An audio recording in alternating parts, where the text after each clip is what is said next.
Je ne sais pas très bien par où commencer. Le GIEC, l'une de ses conclusions, c'est que la totalité des systèmes de gestion de l'eau en ce moment dans le monde ne sont plus adaptés à ce qui se passe. Donc il faut le savoir, à la fois parce que ça devient planétaire. La gestion de l'eau est, au départ, on apprenait toujours dans nos écoles que c'était local, et puis on a inventé en quelque sorte le bassin versant, et c'est la gestion au sein du bassin versant, belle d'ailleurs invention française avec les agences de l'eau, que le gouvernement actuel est en train de ponctionner. Le fisc a piqué 20% de l'argent de l'eau, donc il faut le savoir. Donc on est en train de parler de l'eau, mais il faut faire attention à ce qui va se passer. Ça devient planétaire au sens où vous avez d'incroyables phénomènes qui existaient plus ou moins avant, mais qui prennent une intensité considérable. Par exemple, les rivières atmosphériques. Je ne sais pas si vous savez ce que c'est qu'une rivière atmosphérique. Ce sont d'extraordinaires filaments qui partent de l'équateur ou des zones tropicales où il y a une très forte évaporation. Et ce sont des rivières de vapeur d'eau qui contiennent à peu près 20 fois le Mississippi à son embouchure. Donc, ce n'est pas rien. Qui sont de plusieurs milliers de kilomètres, de largeur de 300 à 500 kilomètres, et qui tout d'un coup lâchent leur flotte à des endroits. On ne sait pas très bien encore pourquoi, alors que soit c'est des montagnes. Et donc, si vous voulez, Istanbul, il y a eu des inondations. Le Caire n'est pas habitué à recevoir de l'eau, il y a eu des inondations catastrophiques, etc. Donc, si vous voulez, il y a des phénomènes de ce genre-là qui sont intéressants à connaître. Mais si vous êtes dans votre petit bassin versant ou même dans votre ville de Paris et que vous n'êtes pas au courant qu'il y a une rivière atmosphérique qui va vous arriver dessus, vous allez avoir du mal à gérer. Alors, c'est pareil pour El Niño, pour tout ça. Vous avez des phénomènes donc, qui dépassent un tout petit peu la dimension locale. Il n'y a pas longtemps, 2 satellites ont été envoyés par les Allemands et les Américains. C'est Airbus qui l'a construit pour mesurer la gravité terrestre. Et donc, ce sont 2 satellites qui se suivaient à 220 km exactement.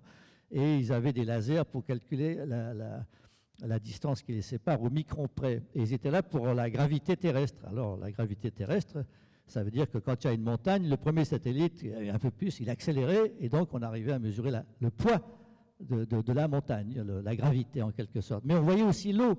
Et ces satellites ont découvert tout. Enfin, c'est incroyable. Ils ont découvert évidemment que la mer monte, sauf en 2011. La mer n'est pas montée en 2011. Pourquoi? Parce que l'évaporation a été tellement intense que toute l'eau nouvelle qui était arrivée s'est évaporée et elle est retombée sur l'Asie, l'Amérique latine, provoquant des inondations terribles. Et ensuite, évidemment, en 2012, ça a continué à monter. Ils ont découvert exactement le nombre de gigatonnes des glaces du Groenland qui ont fondu 2 fois le poids de l'Everest, je crois, à peu près, pendant que les satellites passaient, etc. Et donc, maintenant, on arrive à avoir une vision du cycle global de l'eau. Donc, c'est simplement pour vous dire que les choses ont un petit peu changé. Le GIEC, ce sont des physiciens. Et il y a une chose qu'ils ne connaissent pas, c'est le monde vivant. Une grande partie du climat est produite par le monde vivant. Le monde vivant, on ne sait pas très bien comment il va réagir. Ce n'est pas uniquement de la physique, c'est aussi de la biologie. Il faut savoir cela, l'oxygène, l'arrivée de l'oxygène, tout ça.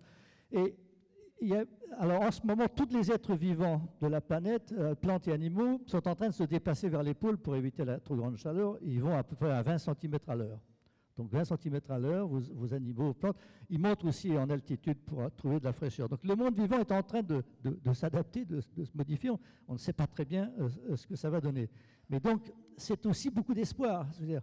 Et il y a une chose dans la gestion de l'eau, c'est ce qu'on appelle l'eau verte.